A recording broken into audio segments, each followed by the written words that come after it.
రోడ్లో అదేవిధంగా బజార్ వీధిలో ట్రాఫిక్ సమస్యలు ఉన్నాయని పాదాచారులు అదేవిధంగా పట్టణంలో ఉన్నటువంటి ప్రజలు మా దృష్టికి తీసుకురావడం జరిగింది.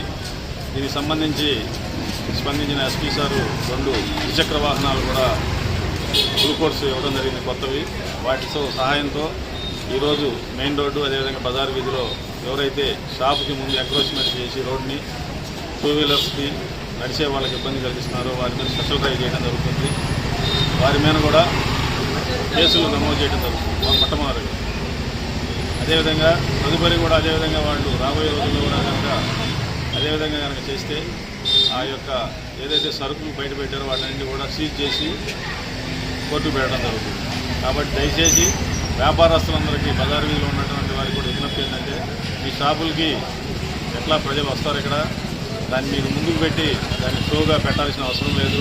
అందరికీ తెలుసు ఇక్కడ ఏమేమి అమ్ముతారో ఎక్కడ ఉంటాయో. కాబట్టి దయచేసి మీరు ప్రజలకి అసౌకర్యం కలిగించొద్దు, మీ వ్యాపారాన్ని మీరు సజావుగా సాగించుకోండి అని విజ్ఞప్తి చేస్తున్నారు.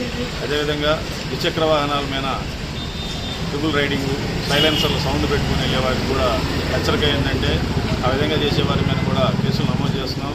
తల్లిదండ్రులు పిలిపించి కూడా తల్లిదండ్రుల సమక్షంలో వారికి కౌన్సిలింగ్ చేయడం జరుగుతుంది. ఎందుకంటే మీరు ట్రిపుల్ రైడింగ్ వెళ్ళి ప్రమాదాలకు గురవడం, అదేవిధంగా సైలెన్సర్ అనేది ఆ సౌండ్తో పబ్లిక్ కూడా భయకంపితులు అవుతూ ఉంటారు.